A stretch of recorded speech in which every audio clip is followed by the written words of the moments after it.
Hello and welcome to the Overly Animated Podcast, where we take animation seriously. We provide fan-oriented and analytic discussions on a variety of animated shows, movies, and anime, currently featuring Steven Universe, Miraculous Ladybug, The New Powerpuff Girls, and Star vs. the Forces of Evil. I'm Dylan Hysen, and today I'm joined by Sam Quattro. Hello. And Justin Cummings. Hello! Okay. Just say I'm Justin, and I will be discussing Too Enthusiastic. Beach City Drift, the July 22nd, Friday, July 22nd episode of Steven Universe of Summer of Steven. We're covering Summer of Steven / Steven Summer Adventures every weekday here on the Overly Animated Podcast. That's a lot. I know it's a lot. It's already been 5, and it's only a 4th done, so it's a lot. You can check us out at overlyanimated.com or search for the Overly Animated Podcast on iTunes or your favorite podcatcher. Today we'll be discussing Beach City Drift and all episodes before, but no spoilers for any future episodes. But first, we'll be discussing the Steven Universe Comic-Con panel that happened today. I was able to watch via Periscope because I guess that's a thing now. So I guess that if people aren't strict about their panels, then everything can get live streams. That's pretty cool. So in general, they kind of had a sing along for the first half, and then they showed the first half of this episode, and then they talked a little bit about future stuff, and they had a Q&A. In general, I would say that unless there comes like high quality video out and like Cartoon Network uploads it to YouTube or something, it's not super worth it to watch the whole thing. I mean, my thing with like Comic-Con panels is that it's like I assume it's much better to be there in person, but just having like the crew say very general things and then loud cheers from the audience is not the most interesting thing to me. Yeah, you don't want to just listen to a bunch of nerds just cheer for an hour. Yeah, I'm really anti-cheering in watching Comic-Con panels, and also anti-Q&A, and this was mostly Q&A, so it was a little bit. The sing-along was interesting. They did the It's Over from Tuesday. Aww. Yeah. I have to watch that now. Yeah. I mean, it's not good quality, but it was still pretty good. Aww. They did the Jailbreak song. And they did the theme song and the extended theme and like the closing theme, Rebecca's song. So yeah, I think that was all 4 of them, but I might have missed one in the beginning. Right side, they got their own panel this year instead of sharing with Adventure Time. Yeah, true. Yeah. And so I'll tell you the important things to know. You can look on our Tumblr for all of this info, overlyanimatedpodcast.tumblr.com. Is it there now? It is there. What? Is it there now? That's yeah. The info is there, not like the video of the panel. But I was asking about the info, Dylan. Yeah, so here's the info. So Ian JQ was moderating this. We definitely are the Summer of Steven confirmation ending on August 12th, which we'd seen before in the EW article, but this is good confirmation. Ian says upcoming episodes in the fall. That's interesting. He says there will be a Steven bomb soon, like after Summer of Steven. Isn't this a Steven bomb already? So this is an advanced Steven bomb. In general, I think what he's trying to say is like we're not having a long hiatus after. God, what is this, like a war? Okay. So many bombs. Which way to the baby war? But yeah, this is generally not a long hiatus. I don't think this is like factual that we're seeing a Steven bomb soon, because nothing is factual with Cartoon Network kind of until it airs. Like they could very easily change their minds, like they did that with Summer of Steven, like it's supposed to air in June, So we'll see what happens. But didn't they do that last summer too? Like they were supposed to air something. They pushed back the return date by a month. Yeah, so Cartoon Network does this a lot. We'll see. It's not like nothing's like official because it's impossible. But the plan, at least right now, is new episodes in the fall. And the only other new detail is Ian said there's an upcoming episode that's a family special that will reveal a couple new characters. So I don't really know what family special means, but he did. I have a feeling we're gonna see Greg's parents or something similar. I expect like a Christmas special or a Thanksgiving special, some kind of family gathering. Yeah, seeing all the diamonds would be a family special, right? Because they made our gems. Does that count? I just want to see Grandpa Universe. Let me have Grandpa Universe. Thank you. Does Greg have family? Does he? Yeah, I don't know. Exactly. I mean, he does, because the barn was his aunt and uncle's, I guess. Yeah. See, this is a good plot now. See, we're getting somewhere. So we'll see what that is. Also, Rebecca at the end sung a new song. that is not premiered yet. Here Comes a Thought. I have the audio uploaded on Tumblr. 300 notes. That's pretty good. And it's not clear like who's singing it. Like it's her doing the demo of what character. It's someone talking to like someone else who they're very close to, and so that kind of limits our options. Vague. It's very vague. Yeah. So everybody's pretty close to everybody else. Rebecca said that she wrote this not necessarily for the show. She was like having a hard time in her life, and she wrote this song. But so I like it makes sense that it's vague. So, but I think it's interesting to see which character ends up singing this. But yeah, and then the only other thing was that I'm not super comfortable treating this as news or whatever. Rebecca Sugars said she was bisexual in response to a question in the Q&A, which was not publicly stated before by her. So yeah, cool stuff. And if you like that whole like a Q&A segment was really touching, and I suggest you listen to it. Well, I guess that specific part. Also, half of the Q&A was people asking spoiler questions. And, well, that's dumb. But this specific section it was good. that Dylan's referring to was like really touching, and like Rebecca's so soft-spoken and nice, and the question was a little weird. I wouldn't have asked that question. It was a little invasive, but I mean, it was like, why do you include gay themes in your show, right? So it was pretty much. Yeah. But yeah, it was a really good moment, and Rick Sugar is incredible. And it's the most notable thing with her answering all these questions, she was so very like soft spoken and like demure like this entire time. Like she's so nice. Yeah, impossible to not like her listening to her answer questions on there. So yes, this is all the Justin. Have you heard "Here Comes a Thought" yet? I have not. No, Okay, part of me thinks we're gonna get it this season, and so I'm kind of treating it like any other not leak, but I'm trying to avoid as much advanced content as possible. Yeah, I mean, I'll say that like there's like zero plot details in the song, like very general. Okay. But at the same time, if you want to wait to hear the finished product, I could totally understand that too. But it's interesting, so I assume we'll hear this one soon. It seems kind of random to just play it if it's like a year from now. So are we gonna mention the other animation news? It's not Steven, but it does affect us. Voltron news? Yeah, Voltron's coming back this year. Yeah, Voltron at the end of the year, but we don't need to talk about that Steven Universe podcast. But yes, that was good. They also talked about how I guess I won't say specifically if you don't want to know, but the new character half an hour special, which we'd already known about. But yeah, some people treat that as new news, but we already didn't know that. Okay, so there's all your Comic-Con stuff. It was interesting at the very least, and some good stuff out of that. Let's talk about Beach City Drift, the episode that aired today. It did leak earlier today in its entirety, so I had seen it a few hours ago, so I'll have more defined opinions already. But I don't. Yeah, where's your outline? Oh, I didn't send you the outline. I do. No, there's no outline here. Okay, well, I'll send you the outline as we're talking. I outlined it when I watched just now, though. But it's I don't really understand why the whole episode leaked, because it wasn't like Comic-Con or anything, because it was in full quality. So whatever.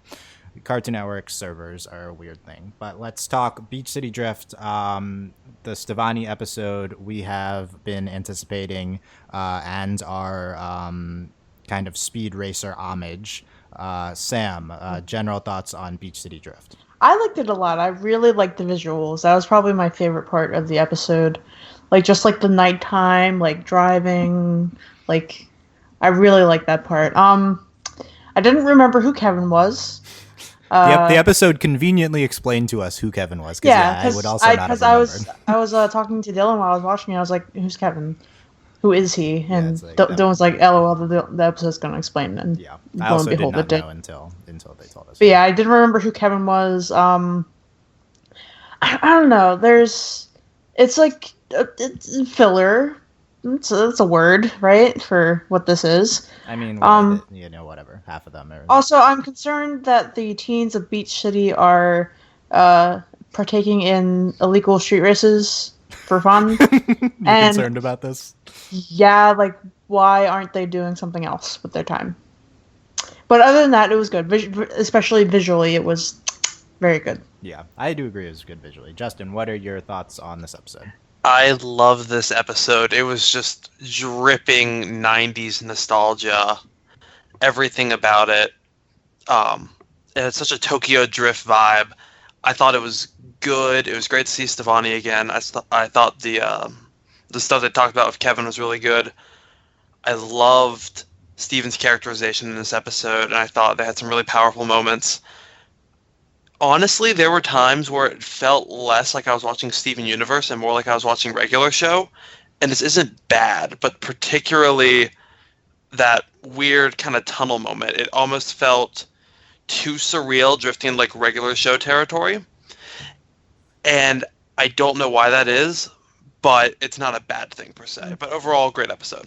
I agree. It was kind of regular show-esque. Also, there was a blue jay. Yeah, I caught that. Yeah, I caught that too. I was like, Since when have you seen regular show, Sam? What do you mean? I babysit. Oh, okay. Yeah, I have Cartoon Network on this television. Yeah. I don't really like regular show, though. I just love 80s nostalgia, and that's all that show is. I can tell you why this episode felt different, and this is my general talking point for this episode, is that this episode is a genre homage episode. This is specifically towards this, let's read Mappernet tweet from January 2015, a year and a half ago. Episode 90 of Steven Universe is shaping up to be one of my favorites. A love letter to a very specific genre of film and anime. See it in 2016. So first of all, insight into the production process. That was a year and a half ago, and it's been shaping up. So it'd probably been worked on for like a half a year already. So, and I highly doubt that they spent a full 2 years on the production process. Animation takes a long time, but I think it's more of like a year and a half rather than 2 years. So basically, Cartoon Network's sitting on these episodes for half a year. Super discouraging. But anyway, basically this is an homage episode. It's an homage to I don't know the genre. I'm not super familiar with the genre, but like Speed Racer, like racing type animes or like films of that genre. If you listen to past podcast episodes that fall into this category, I'm heavily skeptical of these type of episodes. I think that if they're done well, like the headband of Avatar, which is one of my favorite genre It's Footloose. tribute episodes ever. Yes. It's Footloose, and it's like not specifically Footloose, like it's just inspired by. It's kind of Footloose. It's Footloose. It's, I mean, sure, but I watch that episode and I see like a condensed, like a story about Avatar. I watch Beach City Drift and I just see an homage episode. I don't really see a Steven Universe story. Like nothing about this episode really makes sense, and they don't want it to make sense. And they don't really care. And that's like, I mean, okay. Like if you choose to do that, we try to get thematically Steven Universe stuff. We have heavy messages about like consent and like kind of approaches to bullying, like typical kind of Steven Universe plot lines. But just overall, I was pretty heavily underwhelmed by the episode, basically because I didn't really feel too much like I was watching a Steven Universe episode. I felt like it drifted too much into genre homage territory. So really just heavily average episode of television and a below average episode of Steven Universe to me, which I feel like is not unexpected from me, who values story above all else. This episode doesn't have much of a story, right? No. I'd defend it. I think the story is there. It does seem a bit contrived, but I think the best parallel we can find, the other probably biggest genre episode of Steven Universe was Tiger Millionaire, which is clearly a love letter to all things professional wrestling. Yes. And that episode, I mean, Amethyst being a underground pro wrestler was just as contrived as Kevin showing up in racing. But both, I think, they took story elements that were there, Amethyst not feeling at home with the gems, what we needed, seeing Steven and Connie, all of them, seeing them interact, seeing them fuse, finally getting that payoff of Kevin, and put it kind of through that genre package. And I like the way they did it in both cases, but then again, I love seeing genre tropes used in a new way. So I think I'm in a bit of a different spot than you on that. I think Tiger Millionaire is a great comparison. I mean, I haven't seen it in quite a while, but that episode has a very contrived plot. Like, to me, I love Tiger Millionaire. I think it was the first great episode of Steven Universe. I think the big difference, there's two big differences between that and this episode. One would be that I expect more from the show at this point whereas Tiger Millionaire comes off of a lot of early season 1 episodes, which also don't have much of like a strict story going down. So it seems pretty similar to what else is going on. Like, I think it's a different show now. So Tiger Millionaire now is much different than Tiger Millionaire beginning of season 1. The other thing is that I just think Tiger Millionaire is better, and like it's really funny. This episode I think has some humorous moments, but I think it was mostly I was pretty level in my like humor or emotional state watching this. Like I didn't really feel too much from Beach City Drift. So I don't know. I mean, I can totally understand like visually why this episode would be really interesting. I agree. There's the like everything, the like the heart of the racing sequence was super visually distinct for this show. And maybe someone who's into this genre takes away more than me. So I can't really comment on that angle, you know. Let's go through though and definitely talk about the use of Stevani. That's going to be a hot topic too. Let's talk about this first. Okay, so Justin, you are my Stevani expert. I brought you on this podcast. Yeah. So, what's your takeaway from the use of Stevani in this episode? What do you think? Like, kind of, you talked about this a little bit already. To go into more detail, like the purpose of having them fuse again in this specific episode, and what does it do for the two of them in terms of an overall like story perspective? It's what's really cool thinking back. It makes me wish we hadn't have gotten We Need to Talk, because We Need to Talk was the only other time we saw Stevani, but that was like a split second, and that was accidental too. This plays almost like a part 2 to Alone Together, where Alone Together we see them unfuse because of something Kevin did. And in this episode, we see them refuse almost for the next time. There was one that, not kind of a minor little time. The next big time we see them fuse is because of Kevin. And so it kind of continues this arc almost. And I like it because at the beginning of Alone Together, we saw Stevani because of Steven and Connie. While here we see it at the beginning because of Kevin. But by the end of the episode, we're back to Stevani being purely because of Steven and Connie and them wanting to be fused together. And so I think it makes a great little duality. That's the word.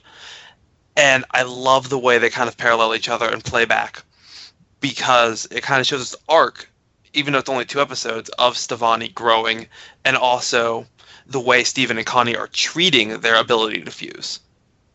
Okay, so what's the takeaway for you? Is it that, like you said, that they are learned to fuse for themselves rather than fusing for somebody else? They're like kind of finding meaning in their own fusion? Right. Especially the one shot I loved was when they look up, they're driving a car after they refused. They look up, they see the shooting star, and I want to think they meant this. They may not have. But all I could think was that line in Log Date, where Garnet talks about stargazing, and she could do it alone, but she wants to be together. And so the fact that they refuse for themselves, and the first thing they do is stargaze, I thought that was such a cool comparison, and it kind of really brought it home that now they are Stevani for Stevani's sake, no one else's. Yeah, I think it's pretty cool. Sam, do you have thoughts on any of this? Like, what's your view of how Stevani was used in this episode? Plot device. So this is like the skeptical viewpoint. Yeah, I thought this too. Like it's I don't know. Do you have any? I mean, not that that's like a bad thing. It's just like, it's just how it happened. Like I guess you were talking about like contrivances. Yeah, it just sort of felt pretty contrived, and like, I don't know. Like, the whole point of this episode is to be like an homage, so I just wanted to jam like Stevani in there so that we can do the thing with the Kevin in the car and I don't know. Yeah. So that's how I like. It wasn't like I don't know. I don't feel like I really went anywhere with Stevani, like in terms of like character building. Which you know, to each their own. It's just like how I felt about that. I mean, obviously there was like a point in the episode where they unfuse, and Connie's like, well, why did we like fuse just to like beat Kevin? Blah blah blah. Why didn't we do this just for ourselves? Which, you know, like that is like some sort of like I guess character building in a way, but I just like didn't really feel that. I was like, whatever. Yeah. Let me read this ask I got, then we'll keep going on this. From Anonymous. I feel like having Stevani in this episode was kind of underwhelming. I kind of want to see them fight as one or something more relevant to the overall plot of the show. I also found it interesting how their perception of conflicts was the road crumbling behind them, then showing them unfusing. Okay, so that states the road crumbling thing in a more clear way than the show did, I think. That's pretty interesting. So do you agree, Justin? Do you think this road crumbling thing was kind of the symbolic of their fused state or something? Yeah, I think basically what we saw was, because the way it looked like basically Stevani blacked out and then this is what we saw. I think that's the closest we're going to see to inside a fusion mind of how they're perceiving things. And it kind of reminded me of Keystone Motel when Garnet unfused. You have to imagine that something similar kind of happened. That's the way I perceived it. I could be wrong. At first I thought they were going to possess Kevin. I genuinely feared that after yesterday, and just the face and the cluster, and it concerned me. But no, I liked what they did here. I think they did, basically, without explaining it, show the fusion mindscape, and I like that a lot. Okay, that's interesting. Yeah, I can understand and appreciate this type of the weird, we need finding meaning in why they're fused and do it for themselves type of thing, and I think that's good and all. It was basically had to be stated for us. I think overall I find it too kind of general and not super fulfilling for me with regards to Stevani. It's possible this works a lot better when viewed next to Alone Together. I'll have to watch those together and see.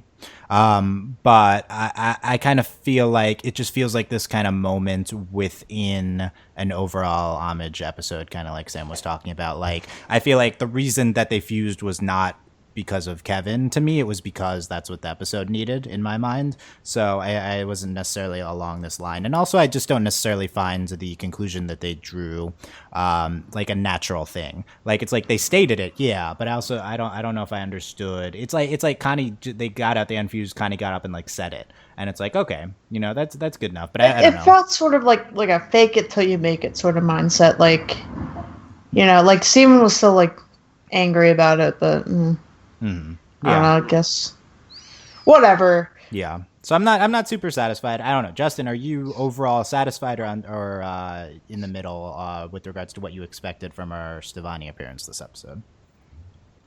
Basically, this is what I thought we'd get, because here's the thing. Everyone's like, oh, we're going to get Stevani in a big fight scene. It's going to be great and perfect and everything we ever wanted and yada, yada, yada. And we will. One day we will get that episode. We weren't ready for that episode because Stevani before this we had seen twice. Accidental and Alone Together, Accidental and We Need to Talk. We needed a solid, they did this on purpose with a mission episode first. And it did feel a bit contrived. It did feel a bit, I don't say too preachy, but definitely it felt not quite natural. But we needed that. We didn't get it quite as smoothly as we should have, but we needed to get that. We needed to get them fusing for their sake. Fusing for their sake. I can understand what you're saying. Have this like purposeful fusion episode. The problem for me, I guess, is that my overall takeaway is like this is like a genre episode, and then like secondarily, it's something I don't know what even would be second, and then like tertiary, I feel like okay, also we get this kind of Stevani fuse for their own sake plot, like kind of thrown in there at the end. So I think it's gonna work. The episode might work better now that we've like talked it out, and it has more thematically expressed type of stuff. But I don't know. I feel like you can do its own. I feel like you can give this purposeful Stevani fusion concept its own episode. I think you're kind of combining two dissimilar plots here, and then you also have this like. I feel like the secondary thing that this episode doing is like playing with consent and bullying and these themes, and then I don't feel like that's related to the Stevani stuff they're doing, but I don't feel like that's even like the first or second things they're doing with the episode. So I feel like it should have had more room to breathe. Right, I can see that. Yeah. So I don't know. We'll revisit this. Let's go specifically through the episode because we're leaving out a lot of kind of notable character appearances and humorous aspects. Ronaldo, for instance, but Ronaldo. Okay, I loved him in this episode. We'll discuss Ronaldo. Ronaldo's great in this episode, but not Steven in the car in the beginning with his like not enough room on the road for the universe. The universe is my road. Yeah. It's oh hey Connie. Yeah. Oh, by the way, I'm also a little bit I haven't seen Connie in so long. As someone who's Connie's one of their favorite characters, I'm slightly unsatisfied with the Connie usage in this episode. I need more Connie. So we'll see if we get that the rest of this event. But anyway, also all of Connie's VA's like line reads on this are very purposeful and interesting. Like I was noticing it, like, kind of every single one. Like the way she's like, but isn't that a used car sticker? Like it was a little like over the top said. It was pretty interesting. Too small to live in this new car. Okay, so, like I like that Steven's concept of like vehicles for Greg is for living in. It's a good. Well, you can live in any car if you believe in yourself enough. I guess so. That's the true moral of the podcast. Yeah, exactly. The Dondai Supremo. The Greg describing the time period before you kids were born. So he just lists off a whole bunch of anachronisms. So, all right, he's like, mood rings, frosted tips, slap bracelets. That's the 90s. Not all of those are indicative all of the 90s. All 90s. of them were in the 90s, they were all, not at their peak. They all existed in the 90s. Usually you associate frosted tips with maybe like early 2000s. I think it's I think it's supposed with Aqua in the 90s. I think it's supposed to be a little silly, but yeah. Mood rings are more associated with the 70s when they were like an actual like huge thing. And then they resurged in the 90s. Slap bracelets are okay. We'll fact check this. It's a 96 car. He's talking about the 90s. All of us are too young to have a solid grasp of 90s culture, so I think that we're not experts in this. But it's and I really like Steven and Connie's like. Wow, what a time to be alive, Connie. Like, kind of like hand on her face, like, wow, oh, shot. Like, what a time to be alive. Yeah, it was really good. This is a meme. Yeah, I guess so. And then we get the pictures of Greg and the young Greg and the Dondai. It was pretty good. Kevin, we have Steven being a few reaction shots from Steven with Kevin. Why are all the jerk cartoon characters named Kevin? Like, the pickle. Kevin 11. The sea cucumber from SpongeBob. I think it was Kevin. This guy being named Kevin is really great because he like says it as like some big deal, and Kevin's like not a big deal name, so that's kind of. I'm Kevin. Kevin, yeah, like Kevin. It's just this. It's like Kevin. I feel like choosing the perfect like stereotypical like name for characters like this is like an art form. Like I feel like Kevin's kind of the perfect name for this guy. It's like common, but like slightly like not stereotypically common enough. And anyway, there's only one Kevin. I hate Kevin. Whoa, watch the 4 letters, Stu Ball. Hate's a strong word. Yeah, I love Greg like not being about saying hate. It's they met when Stevania had a dance, kept asking to dance even when we said no. Yeah, the episode like has to recap to tell us who Kevin is. That's not really a good thing in 11 minutes, but I appreciated it because like I said, I did not remember. In general, maybe if you have to recap, then you shouldn't be bringing the character back, especially when you have all these characters, but this was for a specific purpose, obviously. He said didn't care how we felt at all. This like heavy-handed kind of consent thing going on here, and then Greg being kind of like mortally like very upset at that was pretty interesting. Still mad about Kevin. I'm thinking mad, said Connie. Like when Steven's like, you don't seem mad. That kind of felt Ruby Sapphire-ish. Did anyone else pick that up? A little bit. I'm thinking mad felt like a Finn and Jake line to me, I think. Yes. Yeah, that was interesting. But yeah, I agree. Connie and Steven get kind of Ruby Sapphire vibe a little bit going on. I mean, we already compared it to them with the you already made the Keystone Motel comparison too. So, mm-hmm. Yeah. Something big to say to make him think. And then they're like, I want to race him, but we can't drive. Yeah, this part is not great. We're kids, and that's against the law. Yeah. We'll talk about the Stevani age thing, but okay. Isn't street racing also illegal though? So, but there's like, is anything illegal in Beach City? There's no police there. Like, what's? Are there not? I haven't seen it. Roller coaster on fire is illegal. We didn't see anyone come to the aid of that. Is there firefighters in Beach City? Like, I don't know. I just worry about the teenagers of Beach City and why they do this with their time. They just had to do this for the sake of the homage episodes. They live in a John Green novel. That's why. I guess so. I don't know if that's what this would be. Kevin and his Himitsu X12 on downhill course. The 96 Supremo. We get We get Ronaldo. You don't telling me you don't know the true power of the Supremo? Oh my god, I hate Ronaldo. I What? hate him so much. No, I typically don't like him. This was wonderful. I typically like Ronaldo, and I liked Ronaldo here. So that's the three different stances on. Maybe my patience is just wearing thin. He's an absurd person, but like he's supposed to be, obviously. Probably my favorite line of the episode. You're all two kids in a beautiful trench coat routine. Won't work this time. I love that. Like, what That's even is great. why? What's the instruction on the writing of this line? In a beautiful trench coat. Like, I don't know more about how this line was conceived. I think because Kevin has all of the best lines in this episode. he does definitely. Yeah, he had a little taste of Kevin. Aren't I a little old for you? Okay, let's track the concept of Stevani's age with the comparisons we get in the episode. So Stevani makes Connie and Steven old enough to drive, but still too young for Kevin. So How where old does is that Kevin?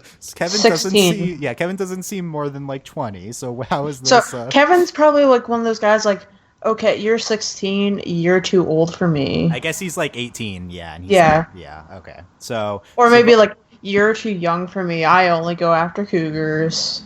or like a high concept of himself, like 1 year younger, wouldn't do it either. So we're placing Stevani in like the 18 to the 15 to 17 range here, the late 15 to learner's permit. But I don't know. I feel like this is we can't go by the legality of like the driver's license. I'm also perplexed that they were driving a stick shift on their first time driving. Yeah, And drifting successfully. Yeah.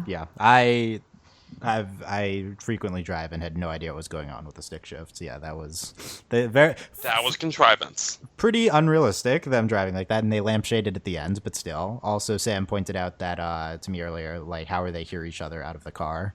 How did they hear each other out of the car? So they're both like talking like normal, like speaking volume in their cars, but they're not in the same car, and also none of their windows aren't open. So how can they hear each other? Yeah. They're not like on like headsets, like I guess it's like another homage to like By Speed the Racer or magic something. of Speed Racer. Yeah, aren't they on headsets in Speed Racer, though? Not know. all the cars, just him and his pit crew. Because they have, like, the helmets on. I don't know. I don't. It's like remember. Avengers, where they yell at each other from across New York, I and they can guess hear so. each other perfectly.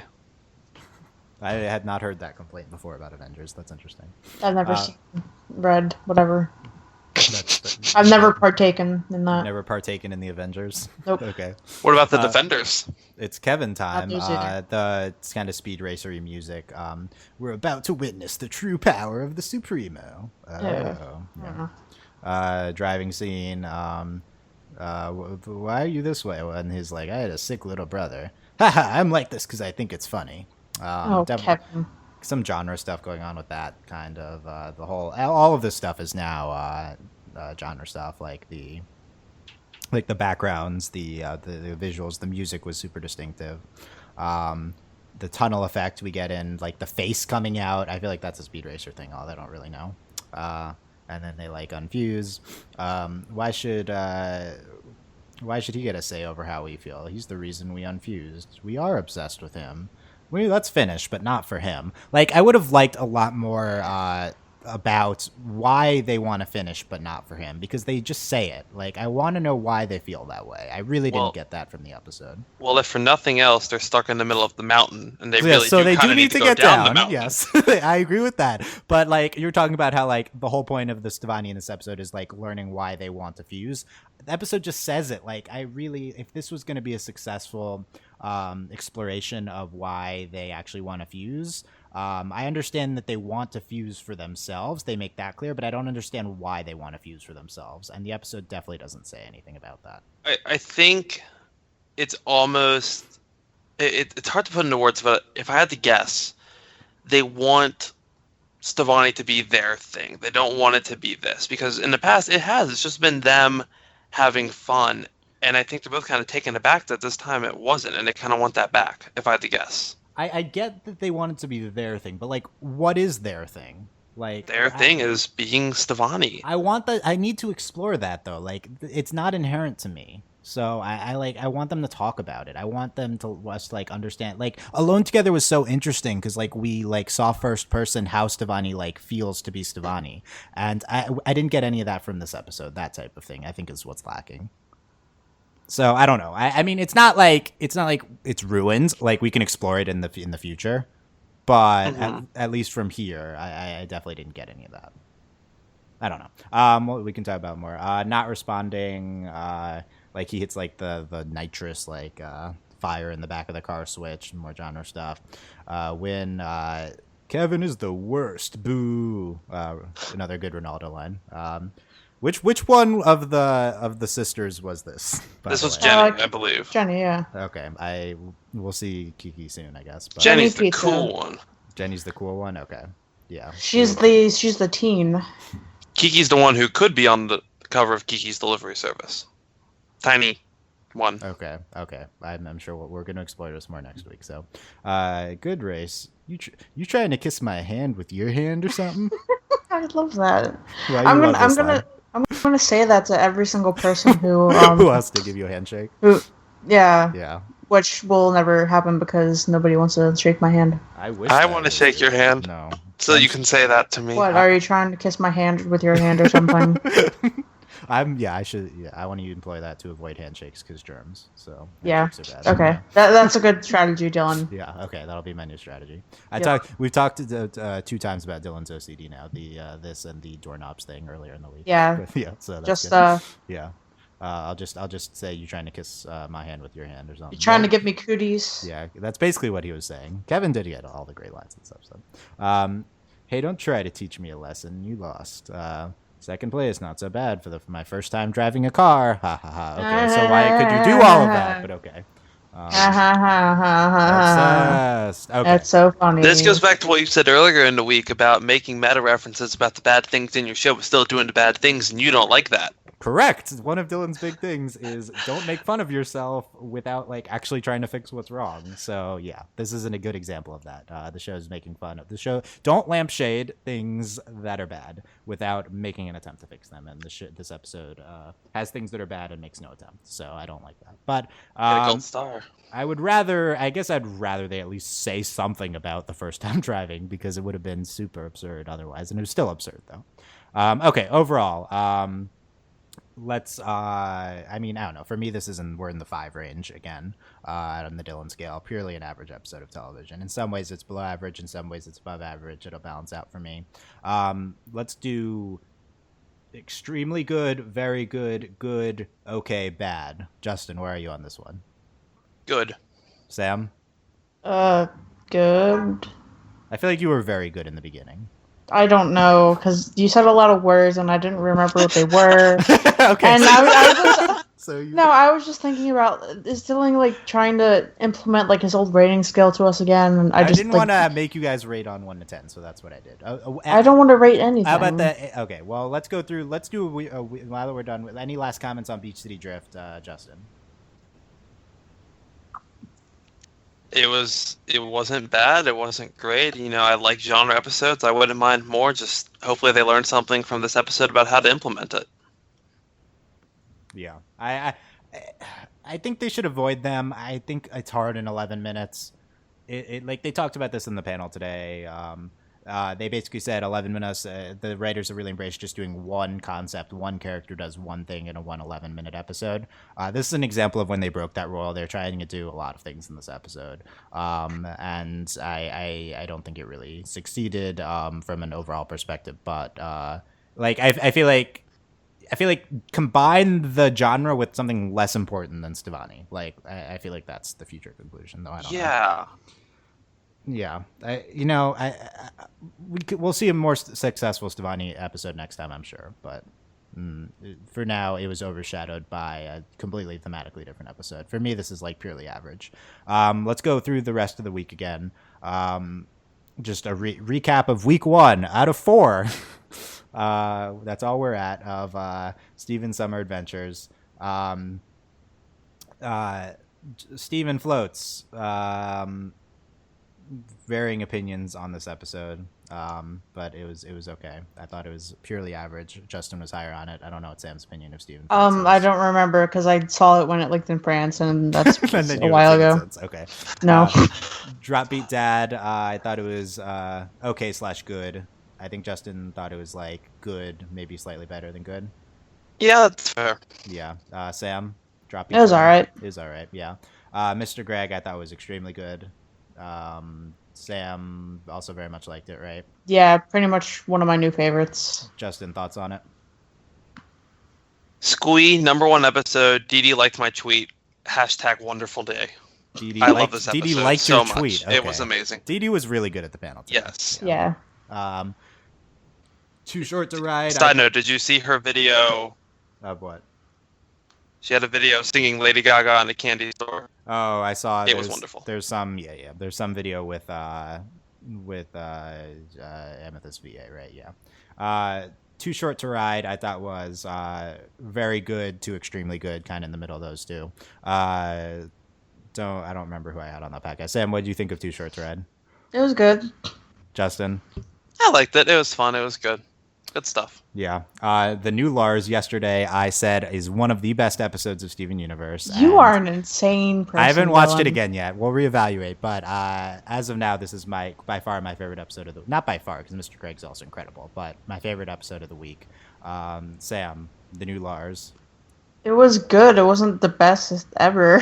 Well, you also were like, I don't like Lars, but it was, yeah. Yeah, I also don't Lars. like Lars, though, but I thought that was, like, perfect storytelling. Justin, where are you on the new Lars? I liked it a lot. I need to rewatch it. I'm not emotionally ready to rewatch it yet. It's a very...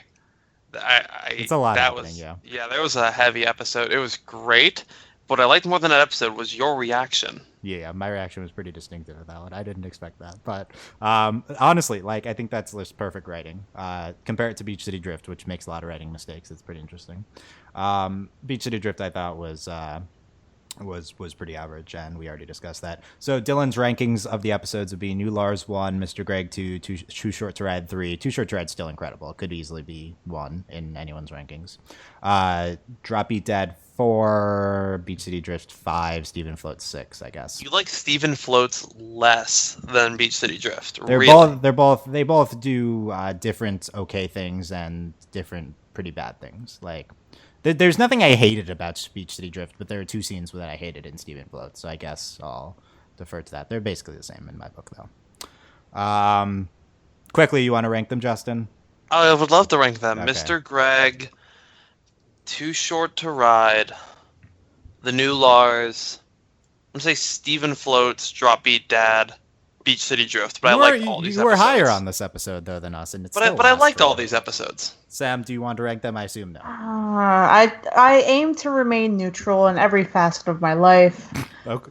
I don't think that's true. I know you pretty well. I don't think that's true. What do you mean that's not true? I don't think you aim to remain neutral in every facet. I would not describe that about you. I would describe that about myself. Okay, that's interesting. Well, I will attempt for you. Okay. So, Mr. Greg, #1. #2, Too Short to Ride, I guess. #3, the Lars one. #4, this one. #5, Drop Beat Dad. #6, Stephen Floats. Okay, cool. Sam, highest on Beach City Drift. I guess. Yeah. Next week, Monday, Restaurant Wars. What's it going to be about? I have a theory. I haven't seen any clips, but I have a theory. Well, I know what it's about, so. Oh. What's it going to be about? I don't want to spoil it. Can I still have a note to mention then? Because there's a weird coincidence going on here. There was a new teen tonight that we hadn't seen before. I don't know if y'all caught her. But there was a girl standing there who we'd never seen before. I saw her. And in Drop Beat Dad, there was some dude dancing that we'd never seen before. I think there's a new family in Beach City that we have not seen yet. I did not notice the new person. She looked like she was a fast food person, like okay. a worker. Yeah, she was dressed like a McDonald's worker. From what I know about Restaurant Wars, that is not what Restaurant Wars is about. But okay. That's not. That was just an observation I had about her. It's possible. Maybe there's a deeper plot. Tuesday, Kiki's Pizza Delivery Service, which Restaurant Wars sounds pretty inconsequential. Kiki's Pizza Delivery Service does too, but when you read the description, it sounds much more consequential, so that might be interesting. Monster Reunion, the big episode next week on Wednesday. I can't make it. I'm so sad. I've been waiting a year for this. I was going to put you specifically on that one. I know. I Man. know. Oh, no. Can't brag. Too bad. Can't brag about being right. I don't want to. I'm so mad at you. Too bad, huh? Big episode Wednesday. Thursday, another big episode. Alone at Sea. Lapis. And then Friday, Greg the Babysitter. Don't really know much about that one. I'm holding out for sounds Greg like a Steven flashback. Fusion. We'll see. And then the only other title we have is Gem Hunt the following Monday. So a lot of mysteries remain. One of the last 9 will be I guess I'm avoiding saying it, the new gem, but who we do know, and the rest of them we don't know. So going to be interesting. Although if there's a 3-part finale, that would cover 3 of them as well. So I was listening back to our alternate Earth theory, Dylan. Yes. And in the beginning we were talking about how it was a year ago at this point, how there are like a bunch of like new episode title drops. Yeah, that was a year ago. Yeah. It was a year ago, and I was listening to it, I was like, well, Kiki's Pizza Delivery Service was one of them. Yeah, that was a year ago, apparently. We first got these initial batch of titles, which we later had called provisional titles, but Kiki's Pizza Delivery Service ended up being true. So then maybe those 3-part finale, the like Escape from Beach City, The Moon or something, like Last one out of Beach City. Like, maybe those are the titles. It's going to be really interesting, and we'll see those August 10th, 11th, 12th, maybe. It's going to be interesting. So yeah. Good stuff. Thank you guys for sticking with us this week. We'll definitely be here all of next week. The following week, Monday, Tuesday is questionable, but the next week we'll definitely be there. And yeah, thank you very much. We will see you guys. Oh wait, I didn't talk about patrons. Sorry. No, you didn't. Overlyanimated.com, patreon.com/overlyanimated. Thank you very much to Mitch, Cordell, Beatrice, Nate, Andy, Jamie, Rachel, John, Ryan, Catherine, Taylor, Davon, and Jade. That was not me putting it on fast forward and editing. I just talked really fast. Fever Mitch, if you're listening to this on like 2x, like some people listen to their podcasts on 2x, I can't imagine what that sounded like. Fever Mitch, Code University, Big Exchange, Nathan Fillion, Buzz Like Your Mailman, Rachel Rose, Jennifer, Brian Cookcat, Needle. Really need to get Davon's nickname down, and Jewel. So Ladybug podcast on Sunday. We already recorded that. It's a good one. Lots of interesting theories. And then Sam says bye. Her computer crashed. And we will see you guys next time. Bye. Bye.